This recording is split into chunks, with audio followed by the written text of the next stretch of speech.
Okay. Same. When you're ready. Stem cells are incredibly vital to the human body. Each stem cell has a specific attribute that benefits the body. The two most important functions of stem cells are differentiation and self-renewal. Differentiation is when cells form or change into different types that are needed to assist the body. Their self-renewal ability allows them to duplicate, creating more cells in the body at a quicker rate than surgeons having to inject thousands of stem cells into a patient's body. This is a picture of an embryonic stem cell, which is one of the three main types of stem cells, the other two being adult stem cells and pluripotent stem cells. Stem cells can be used for stem cell therapies. This is a type of regenerative treatment that is created to repair damaged cells in the body by lowering inflammation and controlling the immune system. This type of treatment can be used in many different ways, including an injection into the spinal cord, directly inserted into the veins, or specifically where the issues are seen in the body, such as hips, knees, or hands.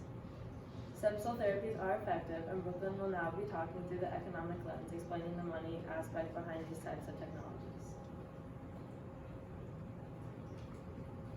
Although stem cell therapy researchers and their clinics have received both high-value funds and investments, they have also been able to produce high-value profits in return. According to the USC Schaefer Center, for every dollar that was put into fundings or investments, it was able to produce $8.38 within 8 years. And along with this, every $1 that was put into the clinical research was able to be doubled within 3 years. According to a report from New Jersey in 2007, it was showed that $720 million of funds from businesses, state and local taxes, and just any investments in general was put into the stem cell therapy researchers. Although this is once again a really big amount like before, it was able to turn into $2.2 billion within that year. And this is able to go back to the state's GDP, these businesses that invested, and the income to workers. Economically, stem cell therapy researchers and their clinics are not able to just produce a profit, but they're also able to provide jobs for people within the area. And with this, there's also a big variety of jobs because you're not only needed to have a degree in some form of research, but you can also just be a part of the delivery or the cleanup areas. Within a New Jersey report, it was able to say that 7,766 jobs were produced within that year, and within that number, 2,681 of them were able to maintain $152.7 million within a year in income. Now Ava will go through the ethical lens. Thank you, Brooklyn. While there are downsides to stem cell therapies and the morality of it, I'm here to explain why the good outweighs the bad.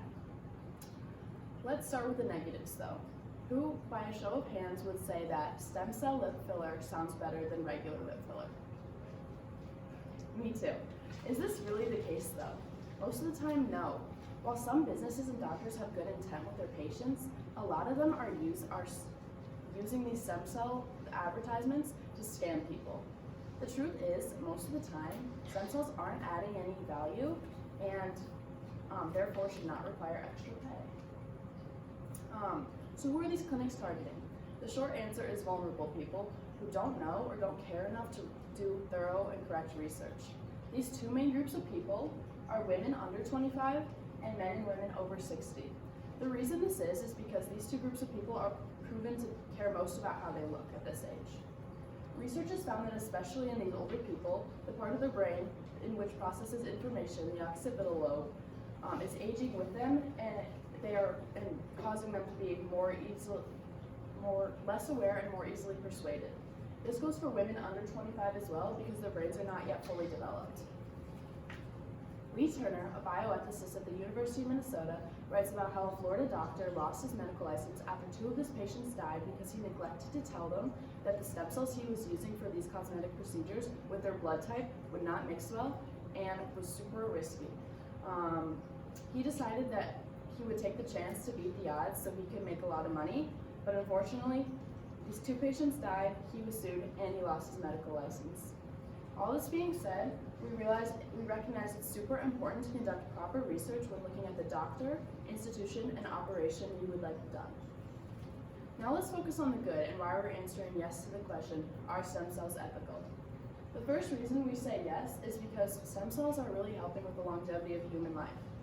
Here are just a few of the many conditions that stem cells have been treating. They're repairing damaged cells, which is the ultimate goal with somebody dealing with declining health. All this being said, I hope you can realize why we are saying yes to this, even though there are many downsides. Now I'm going to be handing it over to Melania with the futuristic lens. Thank you, Ava. I will now be talking about the futuristic lens. Stem cell research is advancing daily. Treatments have potential to grow in the future from technology to the evolution of cells.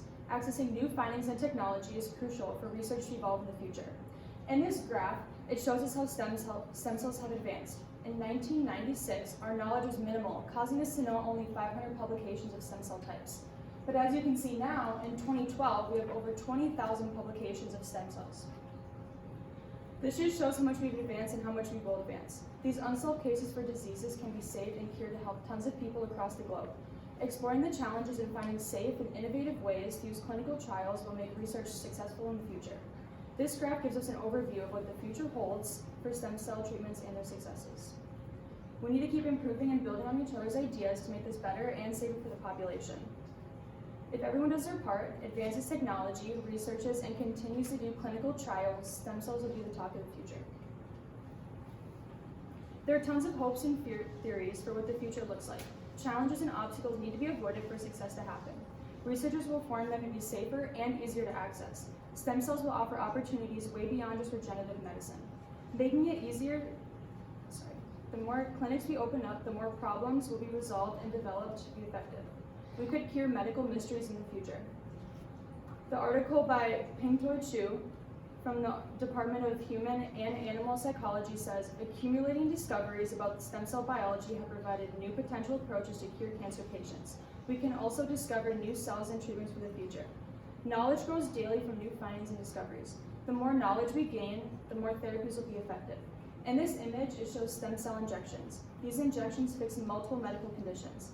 As stem cell research evolves, the better these injections will be for others and the more helpful they will become. As a group, we decided that when looking through the economic, ethical, and futuristic lenses, stem cell therapies are effective. There are constant changes to technology, and because these types of therapies are effective now, they will only continue to improve.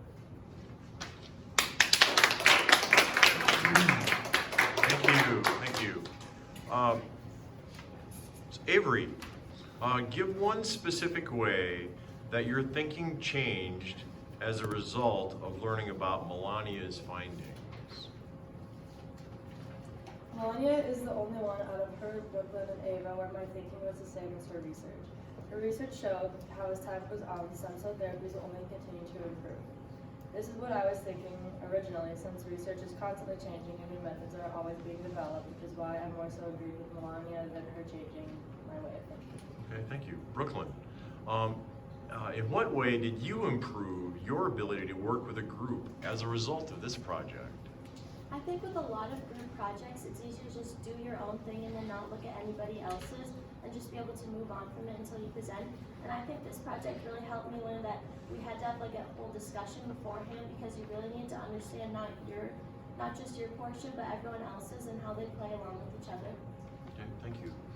Melania, what was the strongest counter argument to your solution, the answer to your question, that your team identified, and why was it the strongest counter argument? The strongest counter-argument towards our conclusion that we identified was the price for procedures compared to the inability to know whether it's a success or not. Stem cell therapy procedures can cost thousands of dollars, and although specific surgeries or injections have a high success rate, others are not guaranteed to work. For those who do not have enough research beforehand in a lower economic state, a failed procedure can cost greatly. Okay, thank you. Ava, describe how the content of your presentation was changed as a result of group discussion. You know, that is a great question. I would say that although we had a general knowledge of the basics of stem cell therapies, we hadn't dived in really into any lenses but our own. So I would say that Avery's scientific lens helped us get a better understanding of the content of the therapies. And yeah, so we all kind of went into our own lens, but Avery's was kind of a blanket lens, so it helped us all understand what stem cell therapies were so we could go into our own lens. Okay, thank you. Another round of applause.